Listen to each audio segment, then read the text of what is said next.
Ken here, Old Man Rider, back in America as promised, actually in northern Michigan. Boat's out on the lake. It's a wonderful, bright, sunny day. And today I'm talking about gloves, how to select a good pair of gloves. Now this morning, it's the middle of summer. It's actually the middle of July. It's supposed to be really hot. But I was out in Lobster gloves. It was so cold, kind of rainy. My normal Thailand gloves, not going to do it.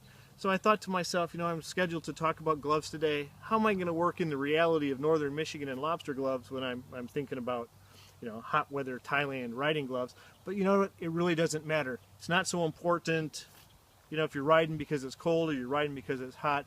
The same things I'm going to talk about apply for both. And there are 5 things that I want to share today about how to pick a good pair of gloves. It's really kind of simple, and this is what I want to talk about. Whether it's a little glove or big glove, the padding, the gel packs, the foam, or lack of it. Some people love one, some people like the other. It's not really important which is which. But if it's there, make sure that it matches your anatomy. There's just nothing worse than foam stuff in the front that gets in the way of riding a bike. A lot of glove manufacturers seem to think it's important to put logos and fancy designs on, but if you're going to put on padding, make sure that padding fits your hand. The second thing I really like is when there's a little bit of padding or something extra on the sides. It just seems that, you know, when I ride, I just get a bunch of vibration on the pinky side, and I like it when it's a little more comfortable.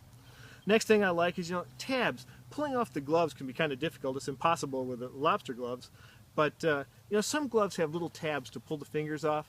It's a real thing to look for. If they got them, it's a plus. If they don't, it doesn't take anything away, but if they have them, it's there. The fourth thing to look for is this nice soft material on the back of the gloves. Now, it's just a reality. You know, we're doing this a lot. We're doing this a lot. You know, we're wiping our face, and when we have this nice smooth material, it's a lot more comfortable than anything else.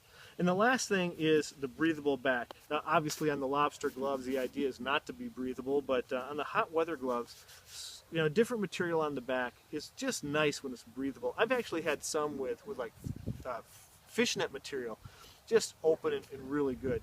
There's also 5 things to look for that are bad when buying gloves. Things that I don't know who's, you know, been drinking what or whatever when they're designing these things, but when they put foam, padding, things that are supposed to be positive that don't match human anatomy on the front of the glove, that's craziness.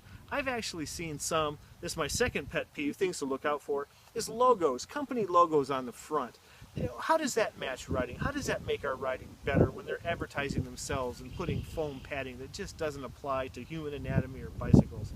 I think that's something to look for. If you see it, walk away. Don't buy that glove. The next thing is just plain old wrong anatomy in general around the glove. Now, absolutely, you know, this would look bad if it was a hot weather glove, but these are really great. It's the right thing. Shift gears, move around, but stay warm. Really a good glove, not necessarily applying to the hot weather glove, but you know what I'm trying to say. Anatomy not only in the front, but all over. Number 4 is actually this glove. This is one of my favorite gloves, and I really do like it. But you can see this printing. This is a grippy, non-slip stuff. It's not needed on the bike. Good tape takes care of slipping.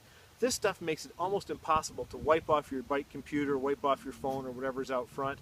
It sticks. It does exactly what it's supposed to, but you don't want it. That's my only complaint really with these gloves, and I really wish it wasn't there. The last thing to look out for that is a no-no, it's a don't buy, it's a showstopper, is when the closure for the glove, instead of being on the front, is on the back. Again, because we're doing this and this, these kind of actions with this really sharp Velcro plastic material, if that stuff on the back, it's only going to take skin off. It's happened to me. I've learned the hard way. I wish someone would have told me always buy closures in the front. But hey, you know, you learn, you do one thing at a time. Anyway, 5 quick things to look for. Gel packs that are in the right place if they're there at all. Pinky padding, finger tabs, soft back of the hand, and breathable back of the hand. You have 5 things that are good, 5 things that are bad. All come down to one word, and that's stupid, or logos, or marketing, where the company is not thinking about us riders. They're thinking about themselves or something else. Anyway, that's how you buy gloves, what to look for. This is Ken from beautiful northern Michigan with the sun in my face. Have a great time. See you next time. So my wife asks, where do we buy good gloves? Well, I know where I bought mine. Lobster gloves, performance bikes. Hot weather Thai riding gloves, up in the market on the Chinese border. Buy them by the boxful. Where do you get your good gloves? Write it in the comment section. Let us know. Later.